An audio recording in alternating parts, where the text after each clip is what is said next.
देखो last class में Gauss law देखा था शायद, है ना? Yes sir. गॉस लॉ में एरिया वेक्टर बताया था, फ्लक्स कैसे निकालते हैं ये बताया था, सॉलिड एंगल बताया था।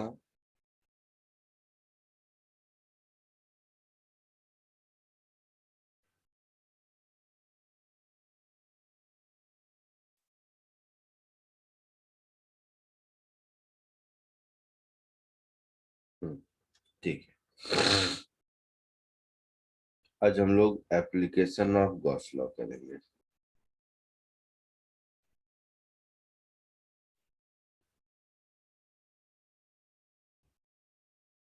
नेक्स्ट हेडिंग इज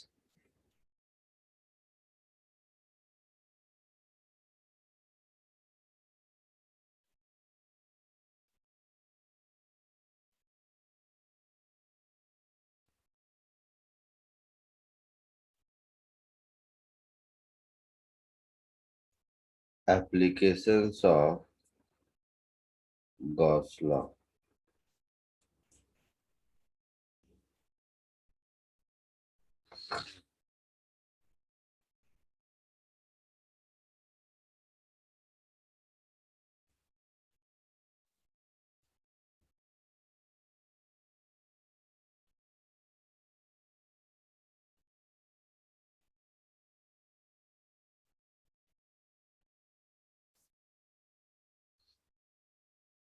इधर देखिए,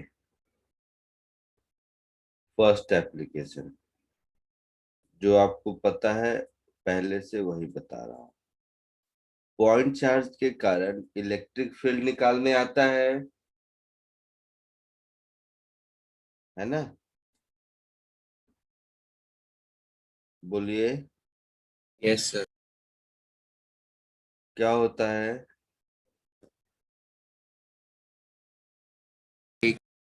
के क्यूब आर।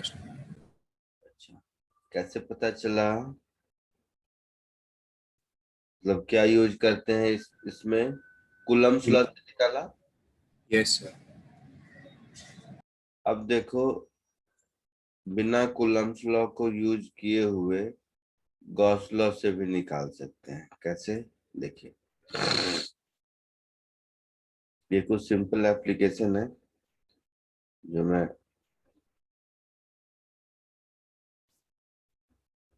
सपोज ये एक चार्ज है और इस चार्ज के कारण यहां से r डिस्टेंस दूर किसी पॉइंट पर मैं इलेक्ट्रिक फील्ड निकालना चाहता हूं। तो हम लोग क्या करेंगे, r डिस्टेंस पर दूर इस तरह का एक स्फेरिकल गॉसियन सरफेस ले लेंगे, अपने मन से अज्यूम करेंगे कि ये एक, वैसे गॉसियन सरफेस हम किसी भी शेप साइज का ले सकते हैं, बट ऐसा इसलिए लेंगे कि हमारा कैलकुलेशन आसान हो जाए। तो एक स्फेरिकल गॉसियन सरफेस हाइपोथेटिकली अपने मन से r रेडियस का हमने अज्यूम कर लिया।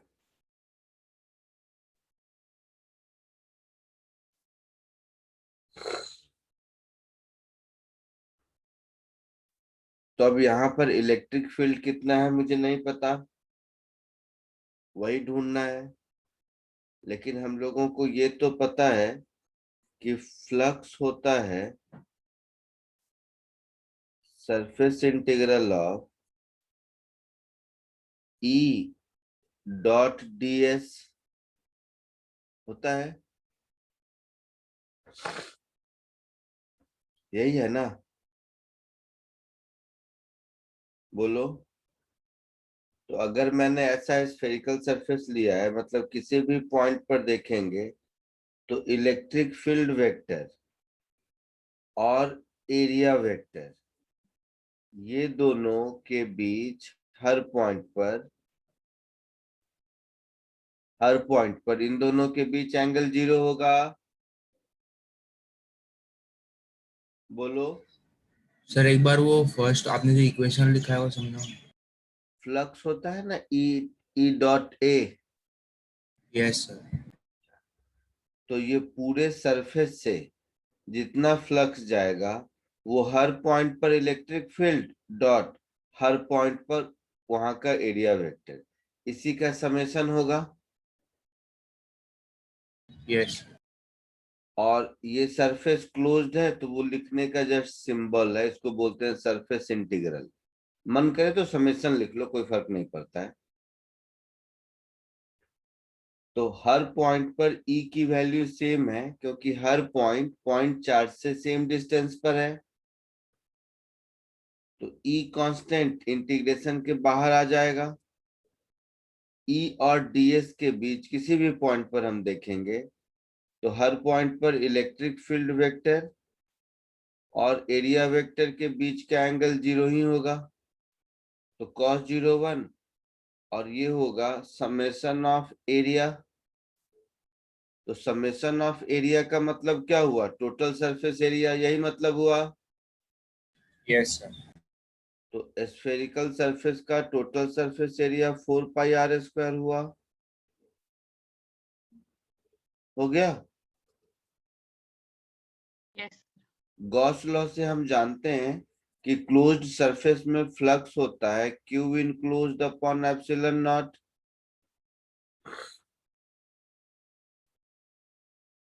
यही गॉस लॉ है। Yes, sir. Yes. तो ये दोनों सेम होना चाहिए, तो यहां से हम लिख सकते हैं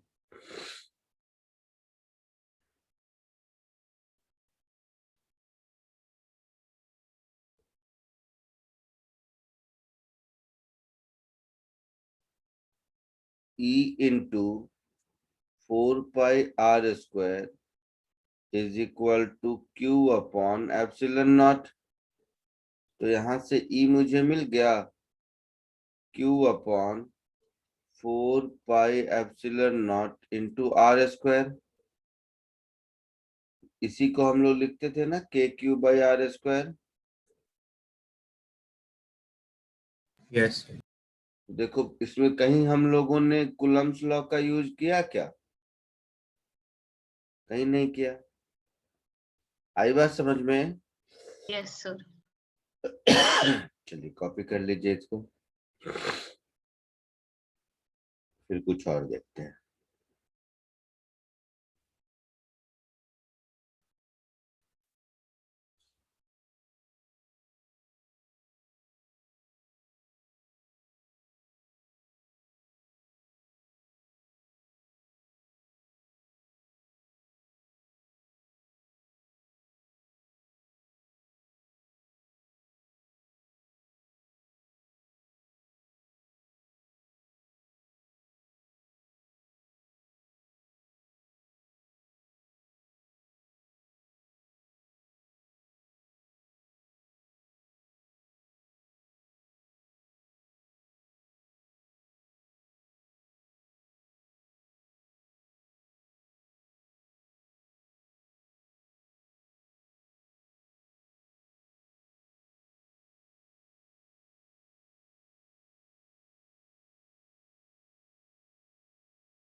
हो गया, आगे बढ़ूं? Yes, sir.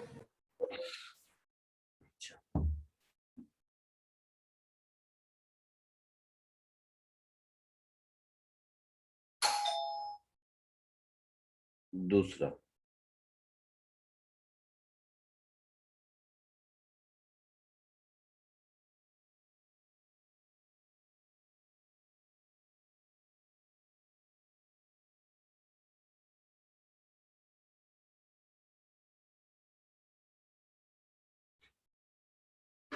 इलेक्ट्रिक फील्ड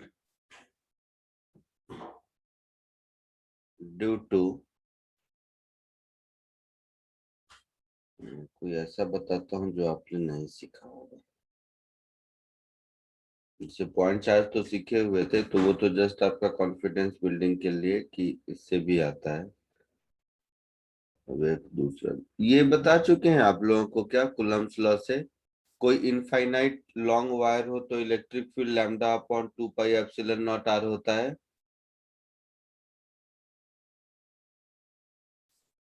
बोलिए। हाँ सर। हाँ सर, वो ठीक है, तो एक बार वो भी देख लेते हैं।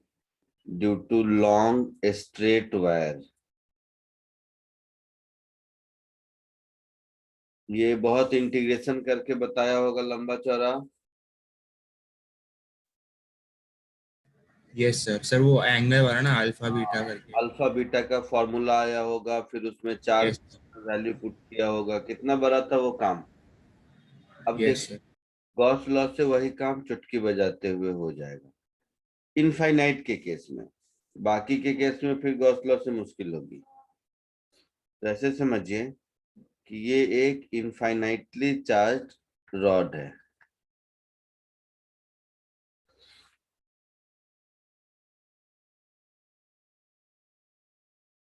चार्ज पर यूनिट लेंथ मान लो लैम्डा है। यहां से r डिस्टेंस दूर किसी भी पॉइंट पर इलेक्ट्रिक फील्ड हमको हमें चाहिए। तो अगर मैं एक गॉसियन सरफेस कंसीडर करूं अपने मन से,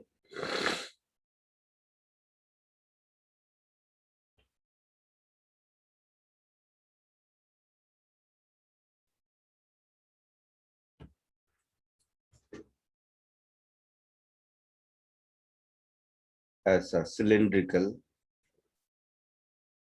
जिसका कि रेडियस r है और लेंथ कुछ भी जो मन करे l लेंथ ले लेते हैं अपने मन से। ये गॉसियन सरफेस सिलेक्ट करना एक ट्रिकी काम है। ये अगर सिलेक्ट करने आता है तो इलेक्ट्रिक फील्ड निकालना आसान हो जाता है।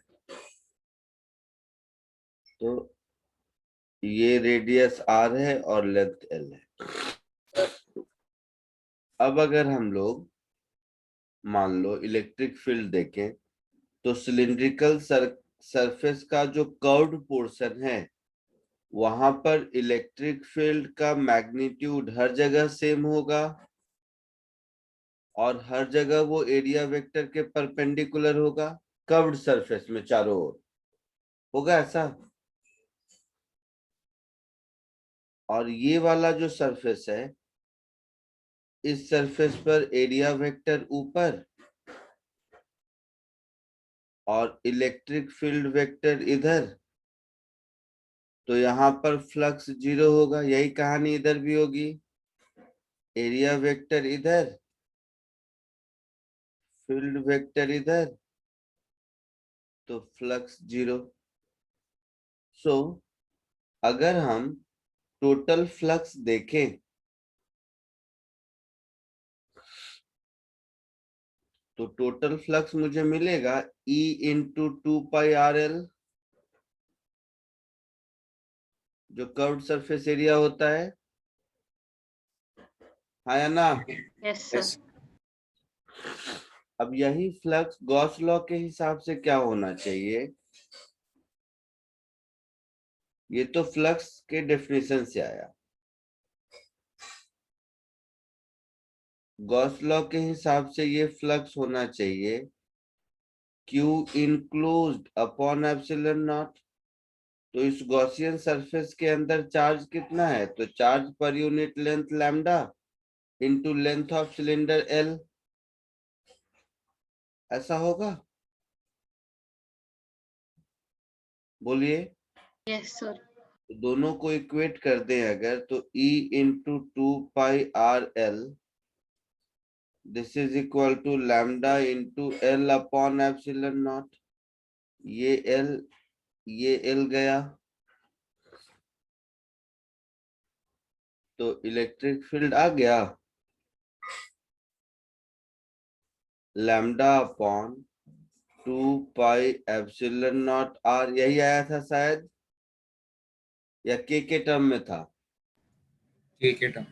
के टर्म में था, तो 2 से ऊपर नीचे मल्टीप्लाई कर दो, तो 2 लैम्डा अपॉन 4π ε0r, तो ये हो गया 2k लैम्डा बाई आर, शायद ऐसा रहा होगा।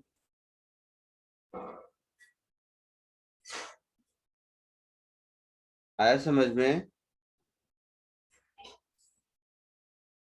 Yes sir. तो देखो गॉस लॉ वो कितना बड़ा स्केप है, वो बड़े बड़े इंटीग्रेशन से, प्रोवाइडेड गॉस लॉ सही से सिलेक्ट करने आता है। थ्योरेटिकली कोई भी क्लोज सरफेस ले सकते हैं, लेकिन ये phi total E dot D S mathematically निकाल नहीं पाएंगे आप, इसीलिए ये थोड़ा ट्रिकी पार्ट हो जाता है कि गॉसियन सरफेस कैसा लें जो आसान हो। थ्योरेटिकली कोई भी ले सकते हैं, चलेगा, मैथमेटिकली आप कैलकुलेट नहीं कर पाएंगे। कॉपी कर लीजिए इसको, फिर कुछ और एप्लीकेशन दिखाता हूँ।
Done sir.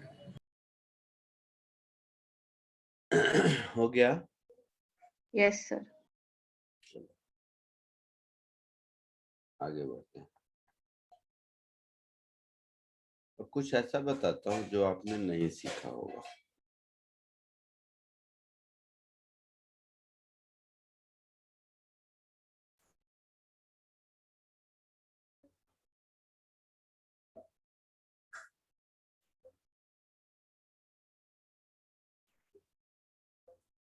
Electric field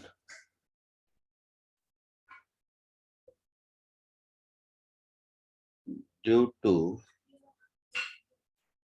a long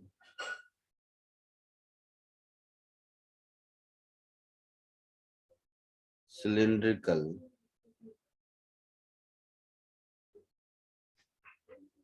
conductor.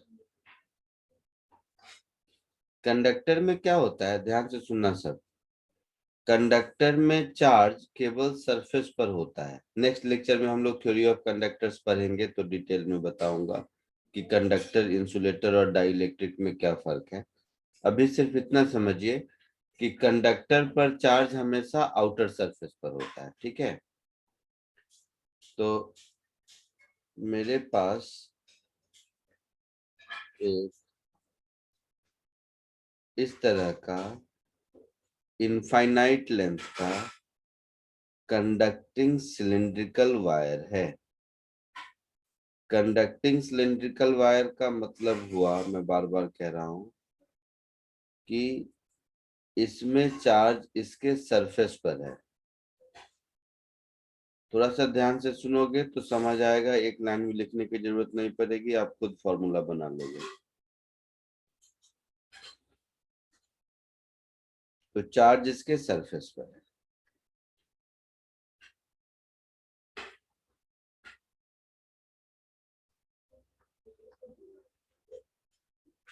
इस सिलेंडर का रेडियस मान लो कैपिटल आर है और किसी पॉइंट पर हम इलेक्ट्रिक फील्ड ढूंढ रहे हैं। ध्यान से देखिएगा,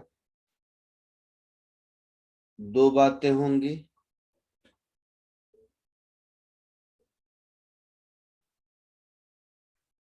ये इसका एक्सिस है मान लो,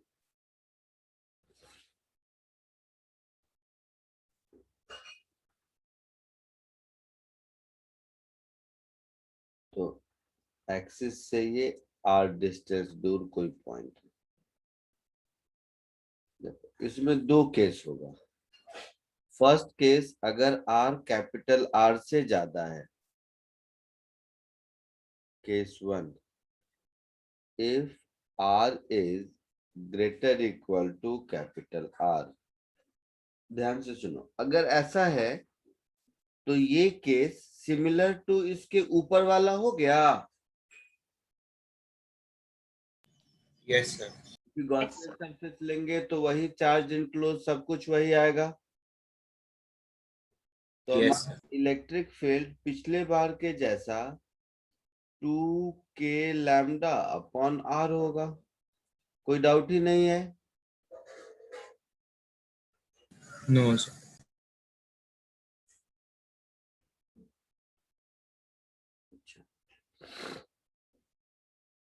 केस टू, ध्यान से देखना। अगर आर कैपिटल आर से छोटा है तो कॉमन सेंस से सोचो, अगर आर कैपिटल आर से छोटा है तब जो हम गॉसियन सरफेस लेंगे उसका क्यू इनक्लोज्ड 0 हो जाएगा। अंदर में तो चार्ज नहीं है, यस सर। तो इलेक्ट्रिक फील्ड 0 हो जाएगा। Yes, sir. आया समझ में? तो ये छोटे छोटे ऑब्जेक्टिव आपसे पूछ सकते हैं। लॉजिक सबको समझ आया? बोलिए। Yes, sir. तो थोड़ा सा स्टैंडर्ड इस क्वेश्चन को कर दे तो इसी को अगर स्टेटमेंट में पूछे तो हम ऐसा कह सकते हैं, R इज इक्वल टू 0 से कैपिटल आर तक इलेक्ट्रिक फील्ड 0। और उसके बाद इलेक्ट्रिक फील्ड 1/r के प्रोपोर्शनल है ना? आई बात समझ में? Yes, sir. और सरफेस पर मैक्सिमम है, तो ये ग्राफ होगा इलेक्ट्रिक फील्ड 0 से r में 0, सरफेस पर मैक्सिमम, उसके बाद r के इनवर्सली प्रोपोर्शनल है तो डिक्रीजिंग, ऐसा कुछ। क्लियर हो गया सबको?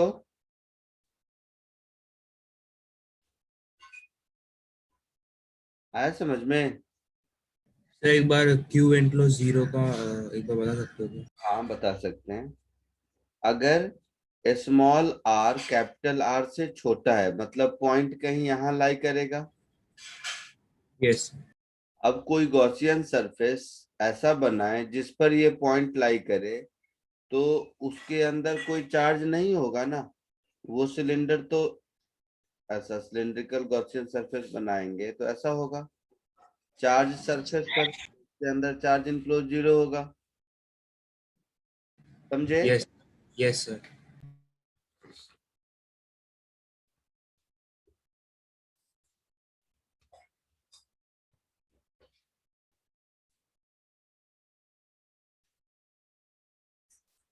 कॉपी कर लो इसको।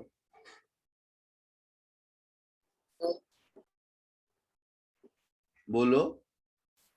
तो पिछले वाले में तो इनफाइनाइट चार्ज के वजह से इलेक्ट्रिक फील्ड, यहाँ पे तो सिलेंडर के वजह से। क्या क्या? तो पिछले दोनों वाले के इसमें भी तो सिलेंडर का लेंथ इनफाइनाइट है ना, देखो लॉन्ग सिलिंड्रिकल कंडक्टर है, ऊपर लेकिन यहाँ पे दो दो, ऊपर डॉटेड, नीचे डॉटेड।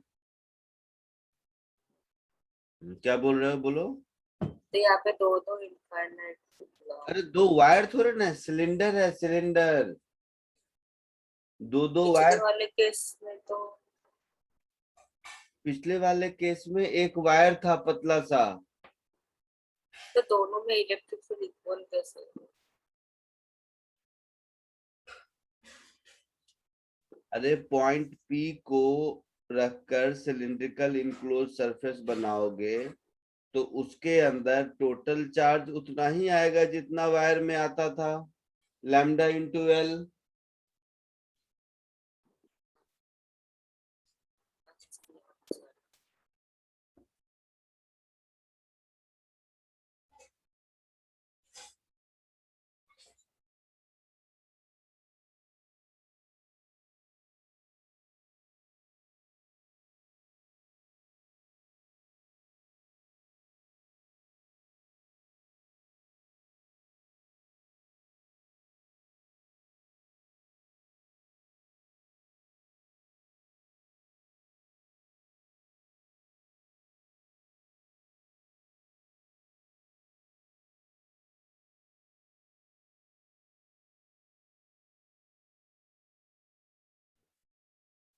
हो गया? नहीं सर, दोनों।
आगे बढ़े।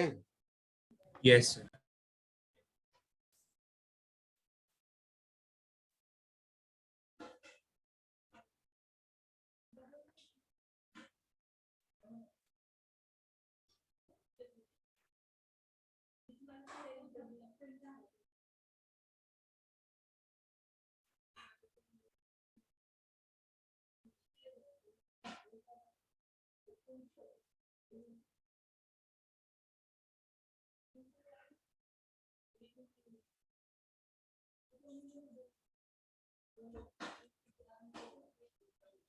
एक चीज देखो,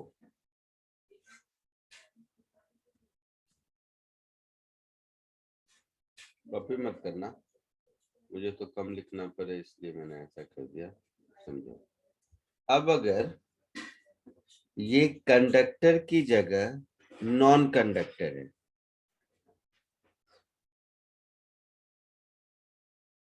तो नॉन कंडक्टर में क्या होता है, चार्ज पूरे वॉल्यूम में होता है, ठीक है। कंडक्टर में जैसे चार्ज सरफेस पर होता है, नॉन कंडक्टर में charge through out the volume होता है। तो इसमें क्या होगा, चार्ज पूरे वॉल्यूम में इसके होगा।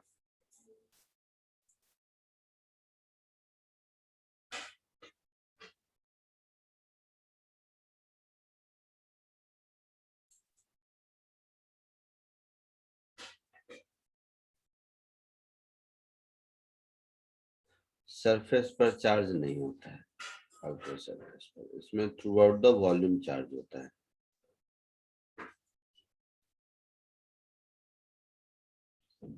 तो through out the volume charge होता है, ध्यान से सुनो सब, समझो, लिखने की जल्दबाजी मत करो। तो हम मान लेते हैं कि चार्ज पर यूनिट वॉल्यूम रो है,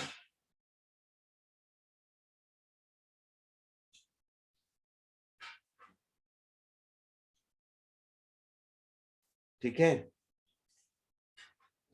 अब देखो सेम कहानी, अगर पॉइंट बाहर लाई करेगा, तो पॉइंट बाहर लाई करेगा तो इलेक्ट्रिक फील्ड में कोई फर्क नहीं पड़ेगा, क्योंकि अभी भी नेट चार्ज उतना ही है, यस सर। है ना। फर्क सिर्फ इतना है, ये नोटेशन में लैम्डा जो चार्ज पर यूनिट एरिया है, पर यूनिट लेंथ है, तो चार्ज पर यूनिट लेंथ में अगर इसको करने जाएं तो देखो, तो रो की वैल्यू क्या हो जाती है, Q upon pi are square into L, यही होगा, यस सर। है ना। तो rho into pi are square को मैं Q बाई एल लिखूंगा,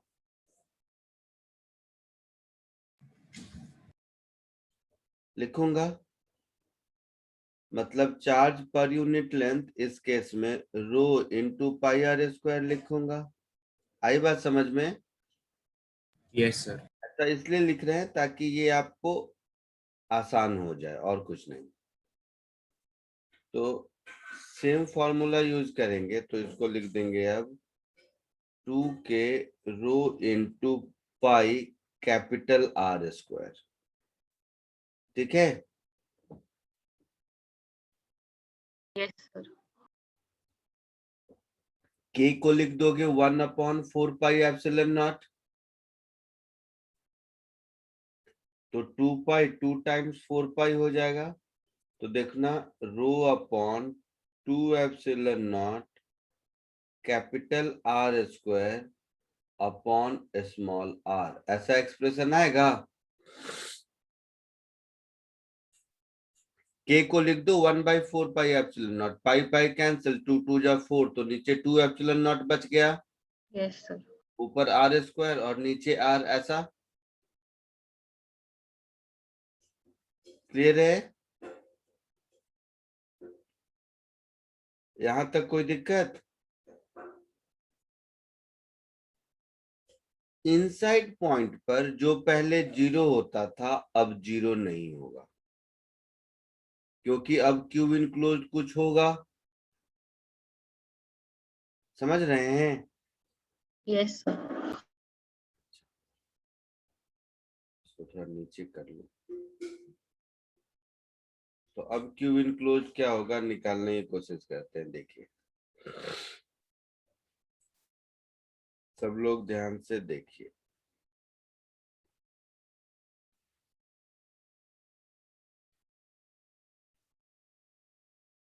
ये सिलेंडर है इनफाइनाइट लेंथ का। इसमें चार्ज यूनिफॉर्मली डिस्ट्रीब्यूटेड है थ्रू आउट इट्स वॉल्यूम।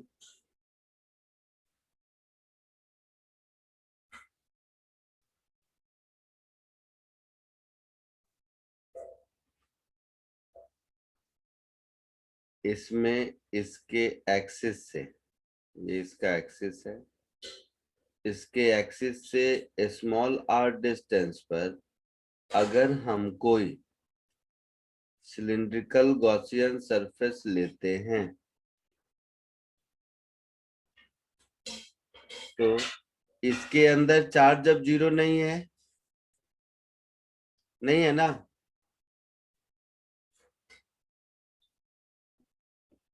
बोलो नेट चार्ज जीरो नहीं है, यस सर। मतलब इलेक्ट्रिक फील्ड जीरो तो नहीं होगा, ये पक्का है। तो क्यूब इनक्लोज्ड कितना होगा, charge per unit volume into pi small are square into L, ऐसा होगा। Yes, sir. तो E into 2 pi small r into L is equal to Q enclosed upon epsilon naught. यही कहानी है ना। So E into 2 pi r into L is equal to rho into pi small r square into L upon epsilon naught। होगा ऐसा। Yes पाई sir. L और एक are, pi L और एक आर कैंसिल हो जाएगा। तो E मुझे मिलेगा रो आर अपॉन 2 एप्सिलॉन नॉट, ऐसा मिलेगा। तो यहाँ पर दिख रहा है कि E डायरेक्टली प्रोपोर्शनल है R के, दिख रहा है। तो यस सर। 0 से R में जो पहले 0 हुआ करता था अब ऐसा होगा डायरेक्टली प्रोपोर्शनल टू R। तो 0 टू R में स्ट्रेट लाइन, यहाँ पर मैक्सिमम, उसके बाद inversely proportional to R। Outside point पर देखो इनवर्सली प्रोपोर्शनल टू R है। Yes sir. आया समझ में। अब इसको अगर हम लोग गॉस लॉ हमारे पास नहीं होता और कूलम लॉ से कैलकुलेट करने जाते तो बहुत दिक्कत होती या शायद नहीं होता, इसीलिए गॉस लॉ पढ़ते हैं। कॉपी कर लीजिए इसको।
हो गया, आगे बढ़ूं? सर एक मिनट।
हो गया।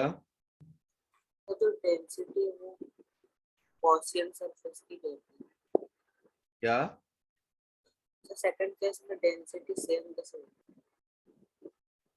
अरे कंडक्टर में चार्ज यूनिफॉर्मली डिस्ट्रीब्यूटेड है तो सब में डेंसिटी तो सेम ही रहेगा ना। फर्स्ट और सेकंड केस हाँ, किसी भी केस में कंडक्टर वही है तो चार्ज की डेंसिटी कैसे चेंज हो जाएगी?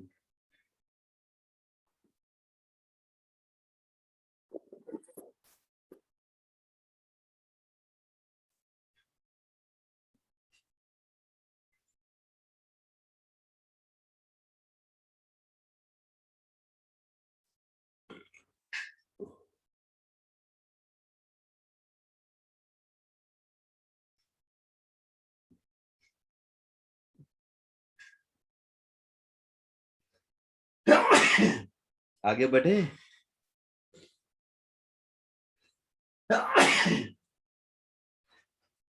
Yes. आगे बढ़े? Yes.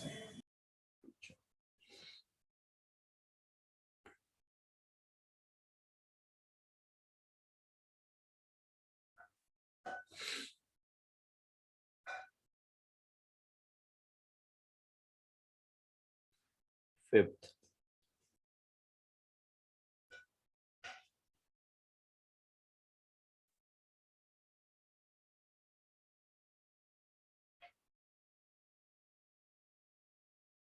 electric field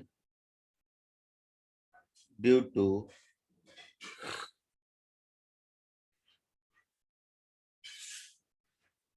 charged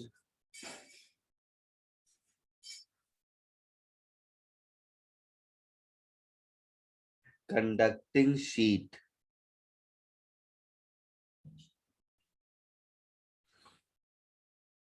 sheet का मतलब समझते हो? जैसे पेपर है तो एक पेपर जैसे है वो एक शीट है, उस पेपर के दो साइड होते हैं, है ना? Yes, sir. उस Yes, sir. के दो साइड होते हैं, वैसे ही कैसे, हाँ ये एक मान लो पेपर है, इस पेपर के दो साइड है तो चार्ज कंडक्टिंग शीट है। कंडक्टिंग शीट का मतलब चार्ज उसके सरफेस पर होगा, कुछ इस सरफेस पर होगा, कुछ इस सरफेस पर होगा। समझे मेरी बात? Yes, जैसे sir. जैसे ये बुक है, बुक समझ लो सबसे अच्छा, ये बुक है तो इस बुक, अगर ये कंडक्टर है तो इस बुक पर चार्ज देंगे तो कुछ चार्ज इधर होगा और कुछ चार्ज इधर होगा। और अगर ये नॉन कंडक्टर है तो चार्ज इसके अंदर होगा वॉल्यूम में, सरफेस पर नहीं होगा। Yes, sir. तो अभी हम लोग चार्ज कंडक्टिंग शीट की बात कर रहे हैं, क्लियर है? Yes, sir. अच्छा, इसको ड्रॉ करना थोड़ा मुश्किल होता है इसलिए मैं बता रहा हूँ। तो इस पर चार्ज इस सरफेस पर है और इसके पीछे वाले सरफेस पर भी है, समझ रहे हो बेटा? उसको दिखा पाना मेरे लिए थोड़ा मुश्किल है।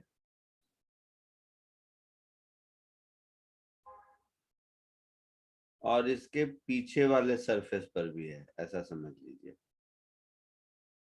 ठीक है? और ये इनफाइनाइट डायमेंशन का है, चारों ओर से बड़ा है। तो इसको अब मैं, ध्यान से सुनो सर, इसको अब मैं यहाँ पर केवल क्रॉस सेक्शन पार्ट दिखाता हूं, क्योंकि आप जैसे देख रहे हैं इसको दिखा पाना मुश्किल है। तो क्रॉस सेक्शन पार्ट का मतलब ये हुआ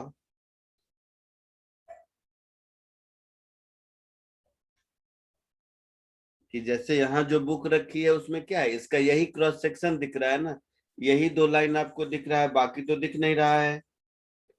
एक इधर वाली ये लाइन और एक इधर लाइन और बीच का थिकनेस, इतना ही दिख रहा है ना। Yes sir. तो इस क्रॉस सेक्शन के हिसाब से देखेंगे तो चार्ज मुझे यहाँ दिखेगा, डायग्राम बनाने में आसानी है इसलिए, बाकी विजुअलाइज कीजिए, और चार्ज इधर दिखेगा।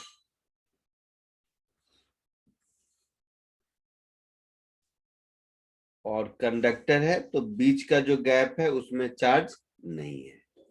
अब मुझे इस कंडक्टर से कुछ भी r डिस्टेंस दूर यहाँ पर मुझे इलेक्ट्रिक फील्ड ढूंढना है, ठीक है। तो हम लोग क्या करेंगे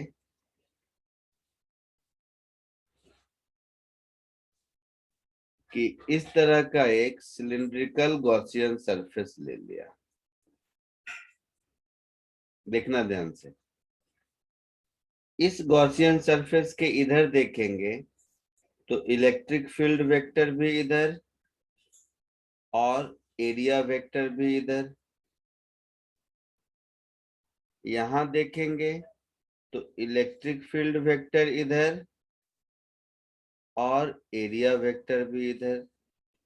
सरफेस पर कहीं देखेंगे तो एरिया वेक्टर इधर और इलेक्ट्रिक फील्ड वेक्टर इधर, इन दोनों के बीच 90 डिग्री। तो कर्व्ड सरफेस एरिया से फ्लक्स 0 होगा यस सर। और ये बेस एरिया से फ्लक्स होगा इससे और इससे, है ना। Yes sir. तो जो टोटल फ्लक्स मेरा होगा वो कुछ, अच्छा ये जो सिलेंडर लिया इसका रेडियस जो मन करे ले लो, उससे इंडिपेंडेंट आंसर आएगा। मान लो इसका रेडियस मैंने कैपिटल R ले लिया और सिलेंडर का लेंथ 2R हो गया, है ना।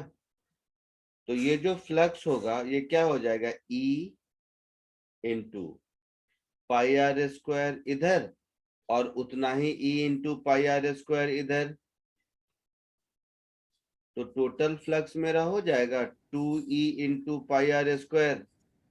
Yes sir. ये हो गया इक्वेशन 1। जो चार्ज इनक्लोज होगा, अच्छा एक चीज और लिख देता हूं, यहाँ पर पूरे सरफेस पर चार्ज डिस्ट्रीब्यूटेड है तो sigma is equal to charge per unit area.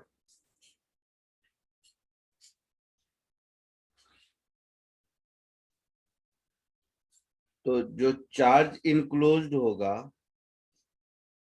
वो कितना हो जाएगा, तो charge per unit area into pi R square का डबल। इस सरफेस पर ये जो एक सिलिंड्रिकल गॉसियन सरफेस है तो इसके एरिया में पाई R स्क्वायर में चार्ज है और इतना ही चार्ज पीछे के साइड भी होगा, यस सर। पर चार्ज होगा। तो चार्ज इनक्लोज्ड मेरा हो गया twice of sigma into pi R square. अब गॉस लॉ अगर लगाएंगे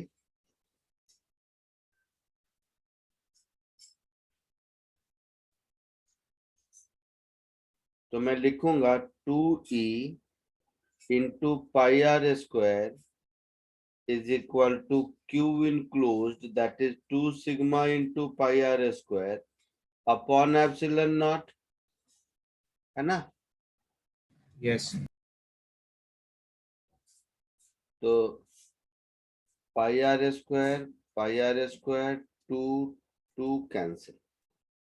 तो इलेक्ट्रिक फील्ड मेरा हो जाएगा सिग्मा अपॉन एप्सिलॉन नॉट। ठीक है,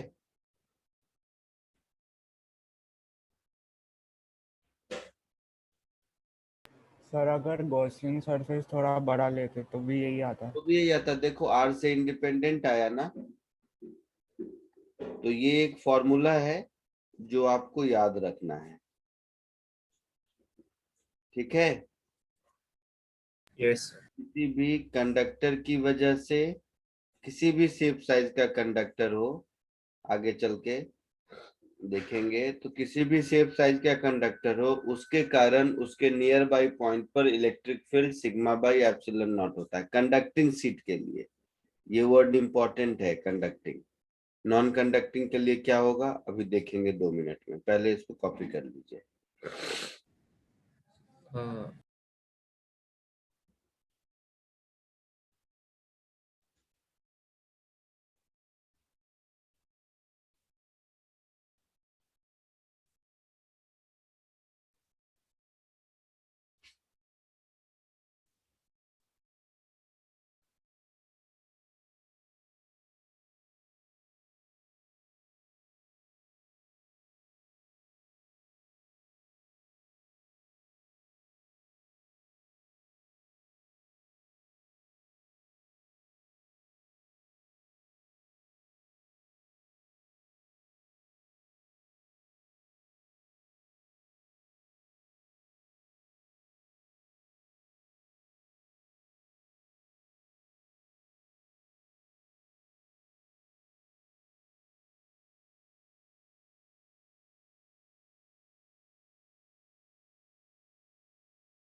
डन सर। Done, sir. हो गया, आगे बढ़ते हैं।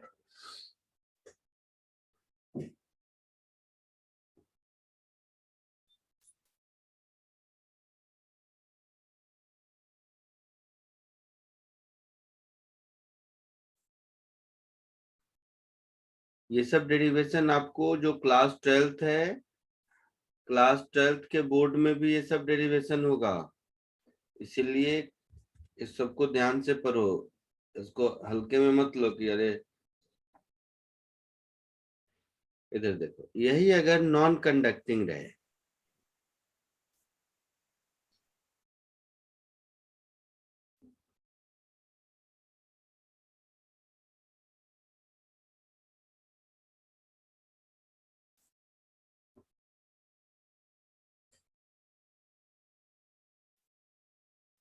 ये अगर नॉन कंडक्टिंग शीट है,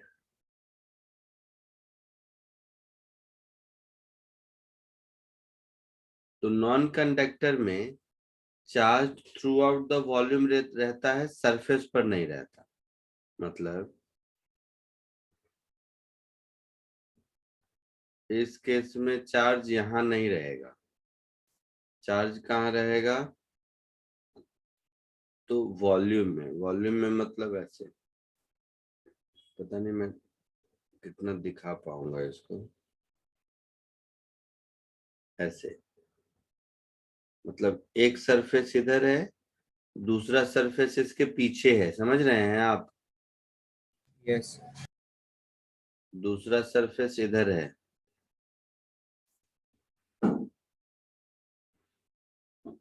इसी तरह इसका दूसरा सरफेस इसके पीछे है, और चार्ज इसके वॉल्यूम में है, ठीक है? Yes. तो जब हम इसका क्रॉस सेक्शन देखेंगे तो चार्ज अब यहाँ नहीं होगा, चार्ज कहाँ होगा, ये जो दोनों लाइन दिख रहा है उसके बीच में होगा, समझ रहे हैं? Yes sir. तो चार्ज उसका इन दोनों लाइन के बीच में होगा।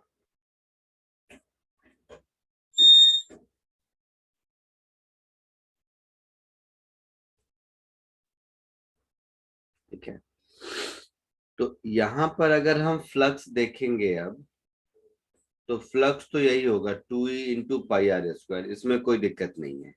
बट क्यू इनक्लोज तो मेरा हो जाएगा E into pi are square केवल, समझे कैसे? अब तो इस शीट के दोनों साइड चार्ज नहीं है ना,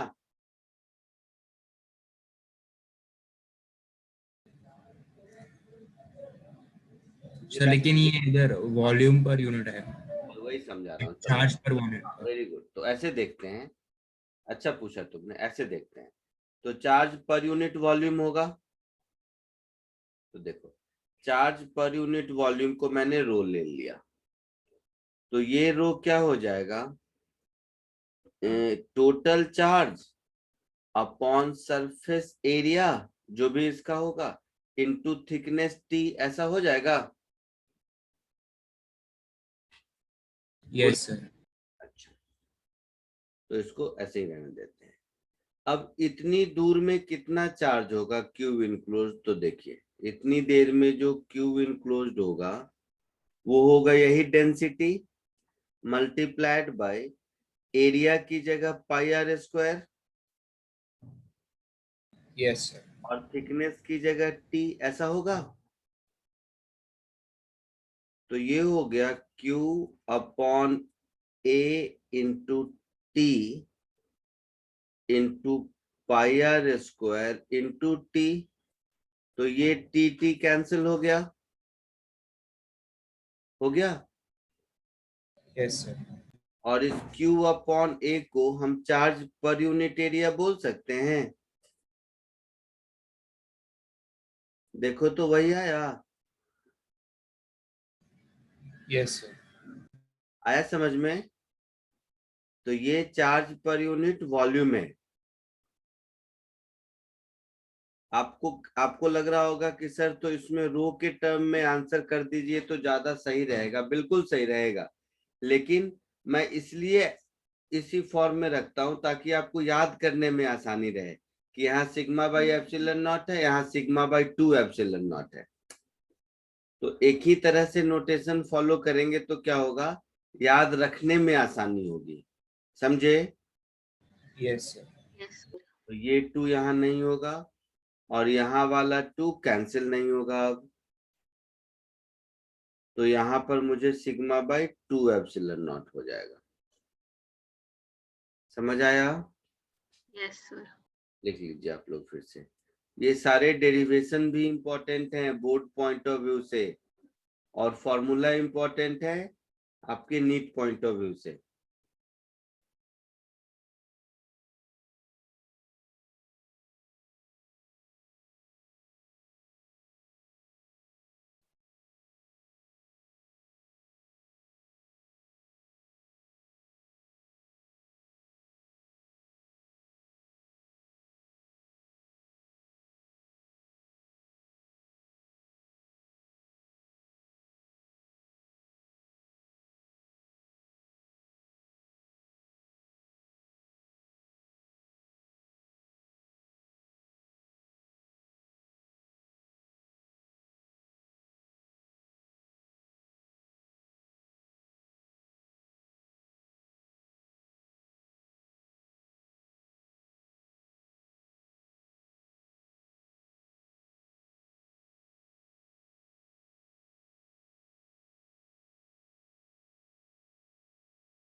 आगे बढ़ूं?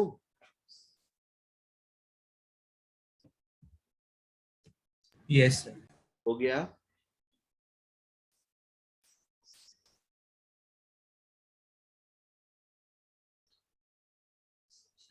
अब देखो एक जो आप सबको आता होगा,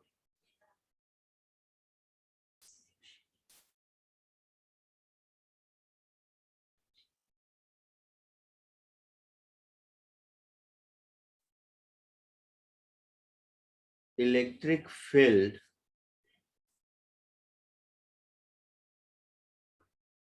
due to a conducting sphere. Gravitation में भी किया था आप लोगों ने, जिसको हम लोग ग्रेविटेशन में क्या बोलते थे?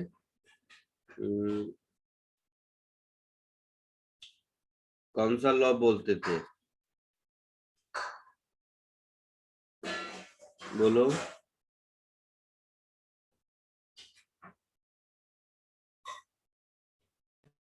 Shell theorem. Shell theorem. देखोगे ध्यान से तो वो शेल थ्योरम भी कुछ नहीं है, गॉस थ्योरम ही है। अच्छा, ये कंडक्टिंग स्फीयर है, मतलब इसमें charge through out surface area है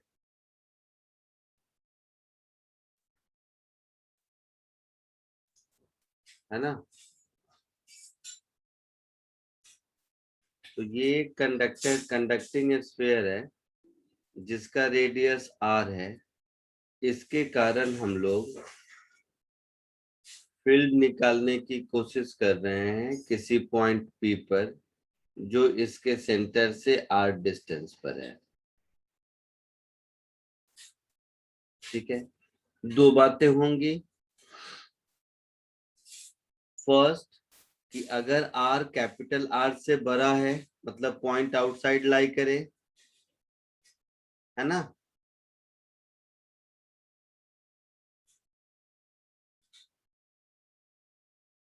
बोलिए। Yes sir. तो अगर ऐसा है तो फर्स्ट एप्लीकेशन में जो पॉइंट चार्ज का देखा था उसके हिसाब से ही क्यूब इनक्लोज्ड टोटल क्यूब हो जाएगा।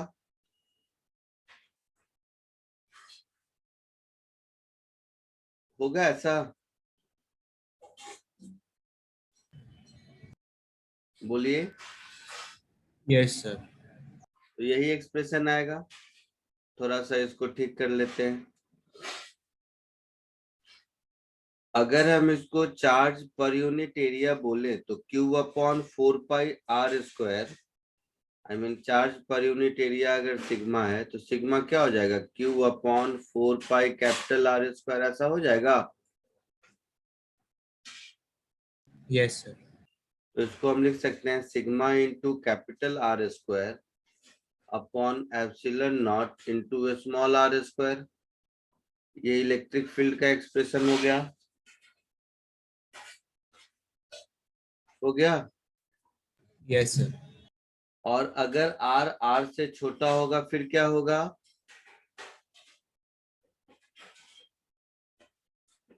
जीरो। जीरो। आया समझ में? तो E जीरो होगा, क्यों? क्योंकि क्यू इनक्लोज्ड जीरो है। समझ रहे हो सब लोग? Yes sir. है ना? तो सिमिलर काइंड ऑफ ग्राफ अगर हम इसका ड्रॉ करें, दोबारा क्यों करें, इसीलिए तो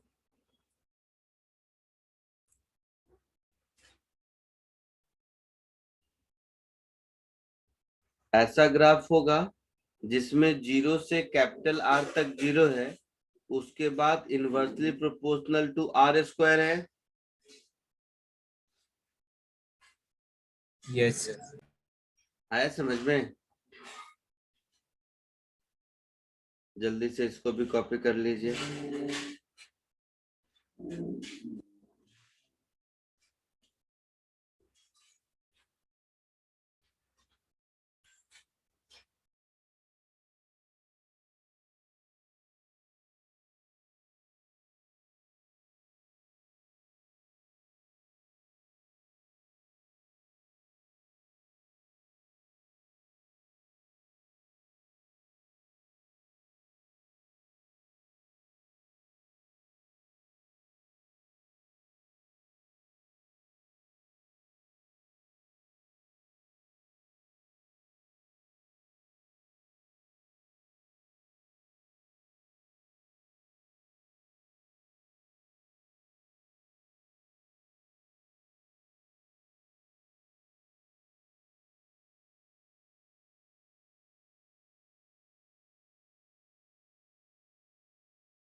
डन सर।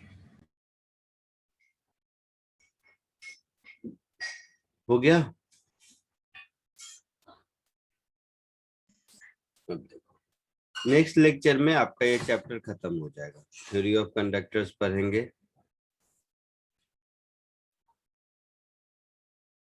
वो थ्योरेटिकल पोर्शन ज्यादा है।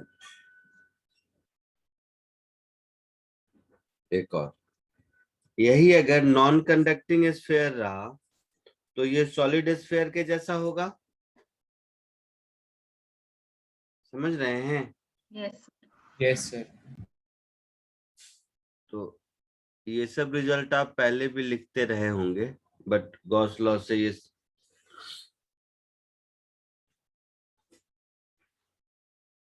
Due to a non conducting sphere.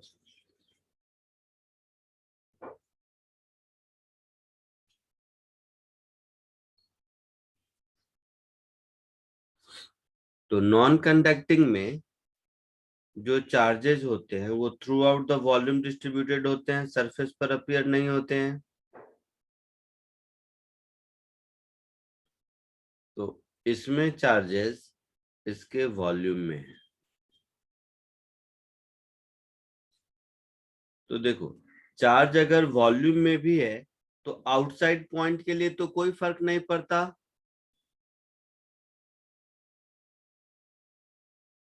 है ना? Yes.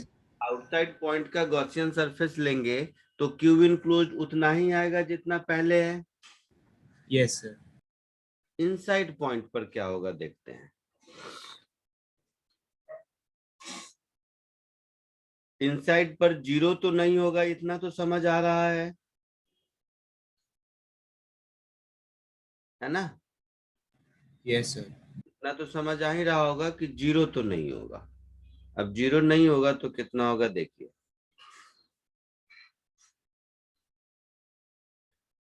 Charge through out the volume है।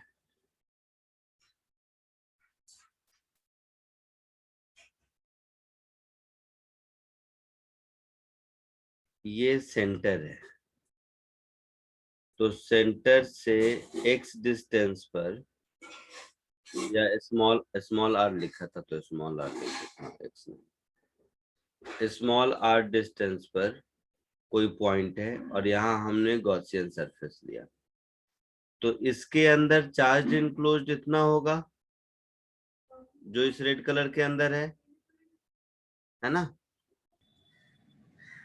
तो हमारा क्यूब इनक्लोज्ड क्या हो जाएगा, rho into pi small are square. Rho into 4/3 pi small r cube, sphere का वॉल्यूम होगा। बोलिए। Yes sir.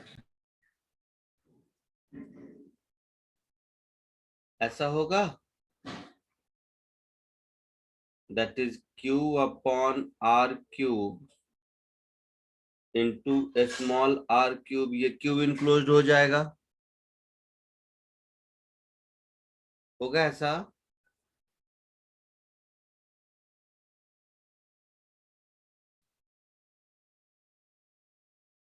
तो फ्लक्स मेरा हो जाएगा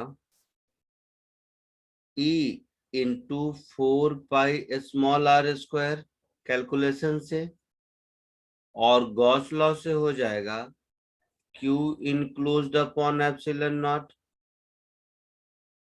तो इन दोनों को अगर इक्वेट कर दें तो E into 4 pi small r square is equal to Q enclosed 1/epsilon naught times Q into R cube upon capital R cube, ऐसा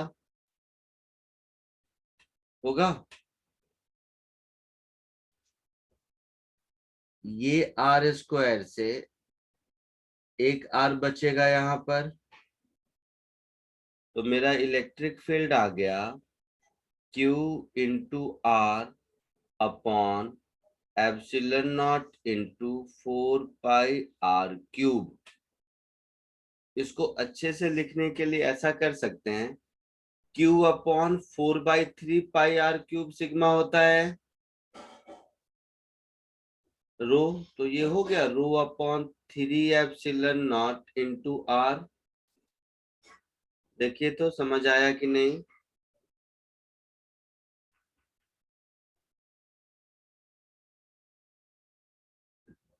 नहीं समझे क्या? समझा सर। क्योंकि देखिए ऊपर रो क्या है, रो है Q upon 4/3 pi R cube, यही रो है ना। Yes sir. तो यहाँ पर Q upon 4 pi R cube है, मतलब ये रो बाई 3 है, रो बाई 3 है या 3 रो है? रो बाई 3 है ये। Yes. तो इसका ग्राफ कैसा होगा? तो देखिए कि इनसाइड पॉइंट पर प्रोपोर्शनल टू आर दिख रहा है, ई आर के प्रोपोर्शनल है।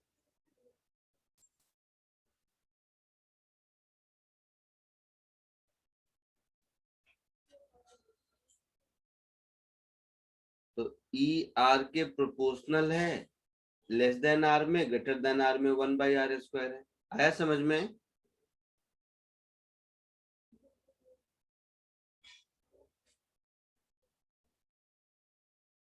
समझे कुछ? सर फर्स्ट केस में सिग्मा के लिए और सेकंड केस में रो। तो रो लिख दो, चलो मैं रो के टर्म में लिख दूं तो लिख देता हूं।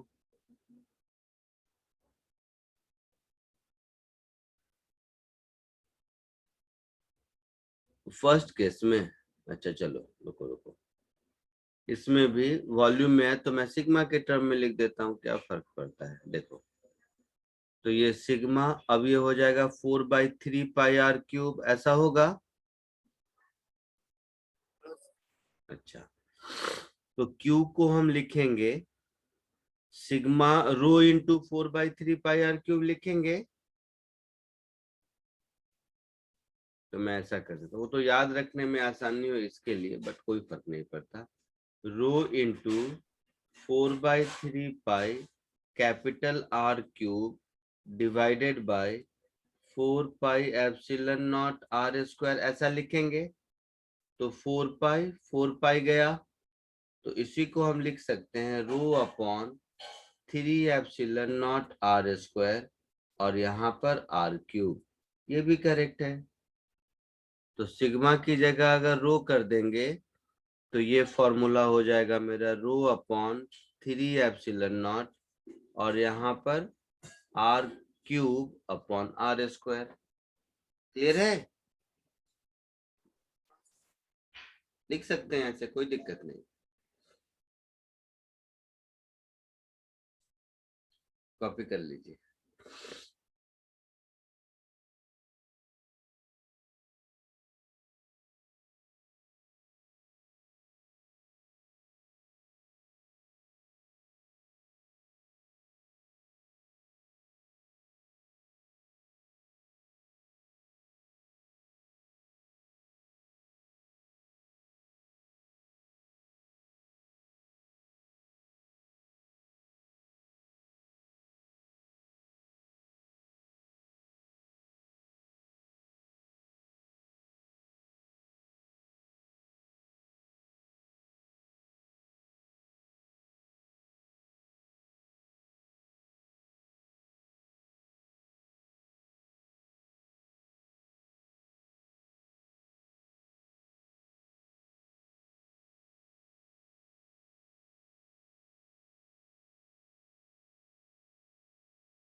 आगे बढ़े।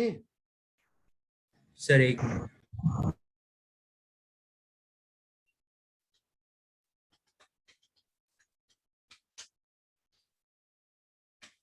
ठीक है, जिसका जिसका हो गया जा सकते हो। आज के लिए इतना ही।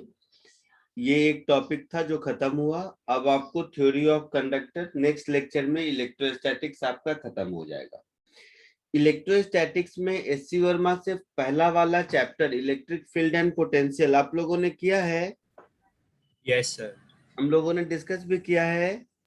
Yes sir. अब एक दूसरा वाला चैप्टर है, देखोगे गॉस लॉ लिखा हुआ। Yes sir. आप लोगों ने जस्ट उसके बाद, हाँ सर। तो उसको चाहो तो सॉल्व कर सकते हो, मतलब उसको पूरा सॉल्व कर लो। उसमें कुछ नंबर ऑफ क्वेश्चन भी कम है और शायद पूछने की जरूरत नहीं होगी। कोई जरूरत होगी तो हम डिस्कस करेंगे, ठीक है। इसके साथ साथ ये जो मैं मेडिकल बैच में हर बार एक असाइनमेंट देता हूँ विद सॉल्यूशन, वो भी मैं आपको भेज दूंगा। इलेक्ट्रोस्टैटिक्स आप पूरा कर सकते हैं, यस ठीक है। चलिए बाय। सर। नेक्स्ट लेक्चर में थ्योरी ऑफ कंडक्टर पढ़ाऊंगा मैं। हाँ बोलिए बेटा। सर कल के टेस्ट के लिए भी ये आएगा कि खाली गॉस लॉ तक ही आएगा, मतलब एप्लीकेशन आएगा? नहीं, इससे पहले तक नहीं आएगा। Okay sir.